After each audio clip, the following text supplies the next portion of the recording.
Media से मुखातिब हो रहे हैं राजस्थान पुलिस के मुखिया डीजीपी उमेश मिश्रा। सुनते हैं।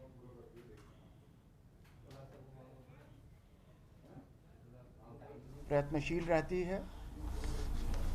आपको ध्यान होगा कि जब मैंने ज्वाइन किया था और तभी आप लोगों से इंटरेक्शन के समय हमने डबल पी की बात की थी कि पुलिस का रिस्पांस प्रॉम्प्ट होगा। कोई भी घटना होगी तो, कोई भी अगर एफआईआर होगा तो, और दूसरा मैंने कहा था पोलाइटनेस। जनता के साथ, सामान्य जनता के साथ पुलिस का व्यवहार शालीन होगा, सद्व्यवहार से भरा होगा और पुलिस संवेदनशीलता दिखाएगी ग्रीवेंस रिड्रेसल के दौरान। इसके अनुरूप राजस्थान पुलिस ने अपने प्रयास जारी रखे। मैं ये भी कहना चाहूँगा कि हमारे पूर्ववर्ती डीजीपी साहिबान के समय में भी इस दिशा में सराहनीय कार्य हुआ है और उसी को आगे बढ़ाते हुए हम लोग और उसमें किस तरह उत्तरोत्तर बेहतरी हो, इसके लिए प्रयत्नशील हैं। साथियों, जो महीना था दिसंबर और जनवरी का, उसमें कुछ एक ऑर्गेनाइज्ड क्राइम की दस्तक राजस्थान में सुनाई देने लगी। यह सही है कि संगठित अपराध पहले से भी रहा है राजस्थान में, लेकिन इधर के दिनों में मोटे तौर पे उन पे काबू पाया जा चुका था। पर हरियाणा बेस्ड जो गैंग्स हैं उनकी दस्तक सुनाई देने लगी और उनका प्रभाव क्षेत्र पहले बॉर्डर के ज़िलों में था, श्री गंगानगर, हनुमानगढ़ तक सीमित था। वो धीरे धीरे बीकानेर और यहाँ तक कि उनके गुर्गों ने जयपुर में भी कुछ आपराधिक कृत्य को अंजाम दिया। इन सब तथ्यों के परिप्रेक्ष्य में माननीय मुख्यमंत्री महोदय ने एक हम लोगों की मीटिंग ली थी फैब के प्रथम सप्ताह में, और उसमें उन्होंने कहा था कि जो हार्डेंड क्रिमिनल हैं, जो ऑर्गेनाइज्ड क्राइम के और स्पेशली जो दूसरे स्टेट से यहाँ आकर राजस्थान की शांति को भंग कर रहे हैं, उसके खिलाफ आप लोग टारगेटेड अप्रोच रखते हुए कार्रवाई करो। उसके मद्देनज़र राजस्थान पुलिस ने कार्रवाई तेज करने का निर्णय लिया और फैब में इस पे होमवर्क शुरू हो गया। उनको चिन्हित किया जाने लगा, जो संगठित अपराध जिनके लिंकेजेस हरियाणा के गैंग्स से थे, उनको विशेष रूप से चिन्हित किया जाने लगा। इस बीच कुछ लॉ एंड ऑर्डर के कमिटमेंट्स आए, होली शांति से बीते, ये हमारा एक बहुत बड़ी प्राथमिकता थी और पुलिस का अच्छा इंतज़ाम रहा और जनता का सहयोग रहा कि सब कुछ शांति से बीता। रामनवमी का त्यौहार भी लोगों ने शांति और सद्भाव के वातावरण में मनाया। वो भी हमारे लिए एक उल्लेखनीय उपलब्धि है। फिर मार्च में होली के पश्चात एक बहुत ही कोऑर्डिनेटेड एफर्ट्स हुए इन पे प्रहार करने का, संगठित अपराध के गिरोहों पे, इनके सदस्यों पे, इनके सिंपैथाइजर पे। और ये मैं बताना चाहूँगा कि यह प्रयास बहुत ही सफल रहा है। हमारे फील्ड में जो एसपीज हैं, आईजीज हैं, ये खुद फील्ड में निकले। आईजी साहब भी कई बार फील्ड में गए, कंट्रोल रूम में बैठ के पूरा उन्होंने मॉनिटरिंग किया। और यहाँ मुख्यालय स्तर पे क्राइम ब्रांच के अधिकारियों ने बहुत ही इफ़ेक्टिव मॉनिटरिंग और क्लोज सुपरविज़न रखा। उसमें मैं विशेष रूप से श्री एम दिनेश जी का साधुवाद करता हूँ कि इन्होंने बहुत ही शानदार मॉनिटरिंग की और क्लोज मॉनिटरिंग की।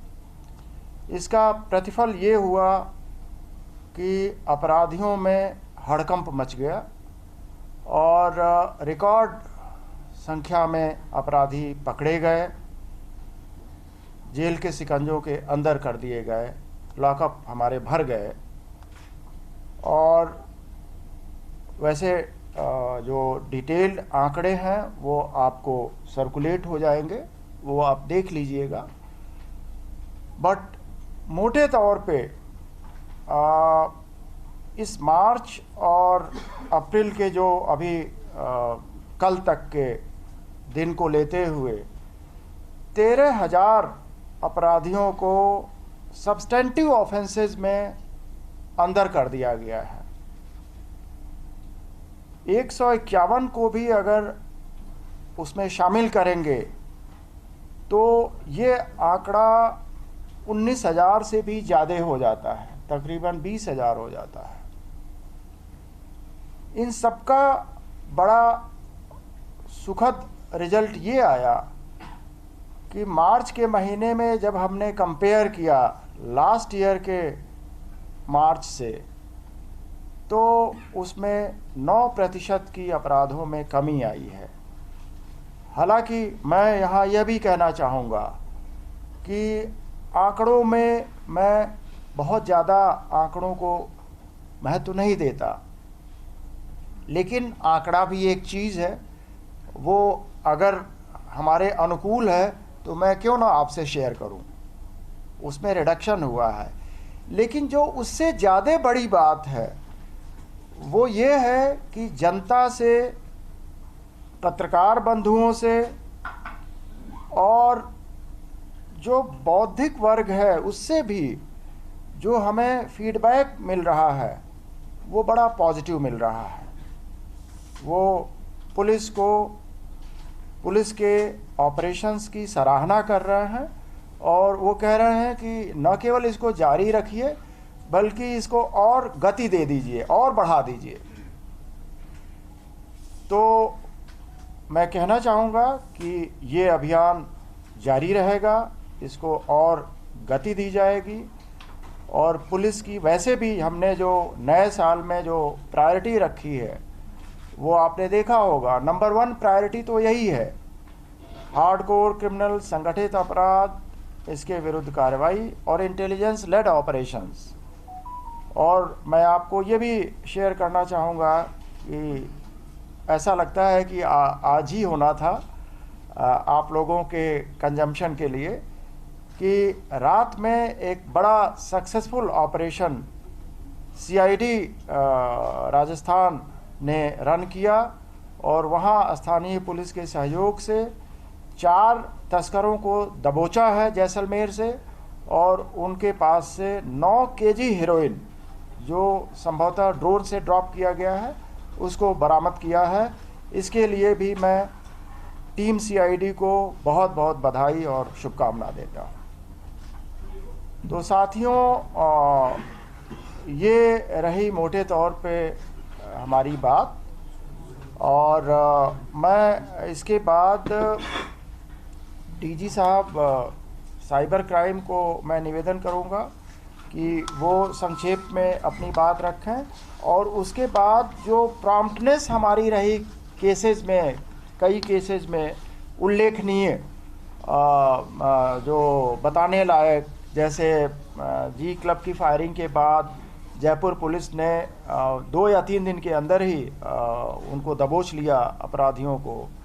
रोहित गोदारा को भी किस तरह नेपाल बॉर्डर से ये ले आए।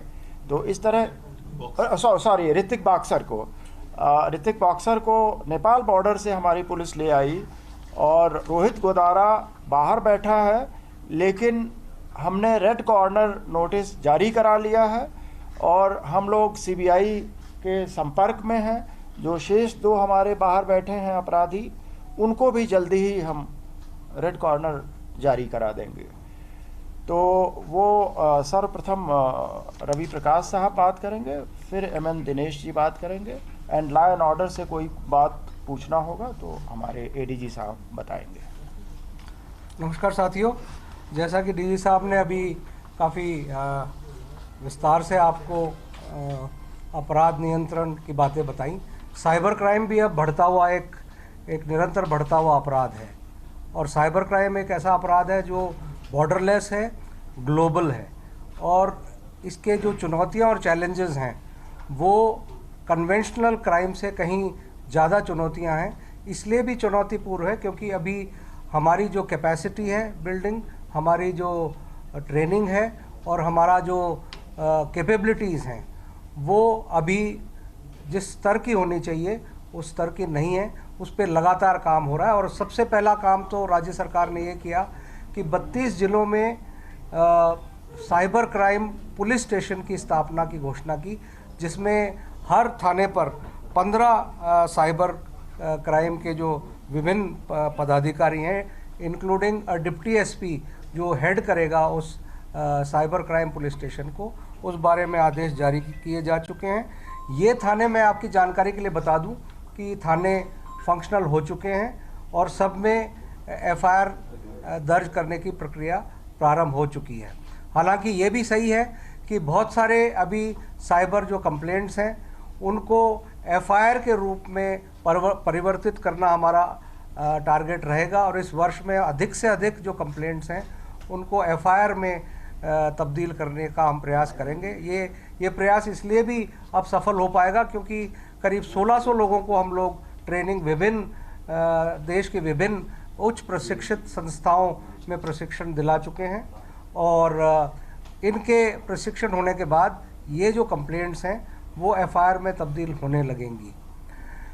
एक मैं उल्लेखनीय कार्रवाई भरतपुर रेंज की करना चाहूँगा, विशेषकर भरतपुर पुलिस की। पिछले अप्रैल 2022 से ये कार्रवाई प्रारंभ की गई थी, और इस कार्रवाई में आप देखिए कि इन्होंने भरतपुर पुलिस ने अप्रैल 22 में चिन्हित किया, इन्होंने ये सर्वे किया कि 130 जो गांव थे 8 पुलिस स्टेशन में 2155 मोबाइल टावरों का इन्होंने डेटा डंप लिया। कोई करोड़ों में ये डेटा था, उसको इन्होंने एनालिसिस किया, विश्लेषण किया। उसमें 21,000 सिम वेस्ट बंगाल, उड़ीसा, आसाम और 23,000 हैंडसेट ये प्री एक्टिवेटेड उन्हीं राज्यों से थी। अब इसका परिणाम स्वरूप क्या होता है कि जब वहाँ एक्टिवेट होती हैं तो उनका लोकल पुलिस कोई पता नहीं लगा पाती, जब तक कि ये बाहर की जो टीमें हैं इन राज्यों से एसपी के पास फ़ोन आने लगे कि साहब आपके इलाके के लोग हमारे जो लोगों को है वो साइबर ठगी कर रहे हैं। तो जब ये पता चला तो ये सर्वे किया गया, और ये सारे जो सिम और हैंडसेट डीओआईटी के मार्फत एफआईआर, कुछ में एफआईआर दर्ज करा के, कुछ में कंप्लेंट दर्ज करा के इन सब को ब्लॉक किया गया। नतीजन कुछ महीनों तक बिल्कुल इन राज्यों से फ़ोन आने बंद हो गए कि हमारे राज्यों में साइबर ठगी हो रही है। उसके बाद ये अपराधी जो हैं, ये कभी इस तरह के अपराधी हैं वो रुकते नहीं हैं, इन्होंने वापस अपना प्रयास शुरू किया, और अक्टूबर 22 में भरतपुर पुलिस ने 38,000 सिम दोबारा चिन्हित किए, 46,000 हैंडसेट दोबारा चिन्हित किए, उनको फिर ब्लॉक कराया गया। और अभी जनवरी में इन्होंने 41,000 सिम दोबारा एनालाइज करके उनको, और 41 हैंडसेट्स को दोबारा चिन्हित करके उनको ब्लॉक कराया। तो अब तक करीब 1 लाख सिम और 1,10,000 हैंडसेट को भरतपुर पुलिस ने साइबर क्राइम में जो लिप्त हैं अपराधी उन पे रोक लगाई है, और इसका बहुत एक अच्छा इम्पैक्ट हुआ है। इस तो देखिए, पुलिस की प्रेस कॉन्फ्रेंस आप सुन रहे थे। बताया गया है कि किस तरीके से माफियाओं पर, बदमाशों पर लगाम लगाने की कोशिश की जा रही है, क्या कार्रवाई की जा रही है और अभी तक कितनी कार्रवाई की जा चुकी है।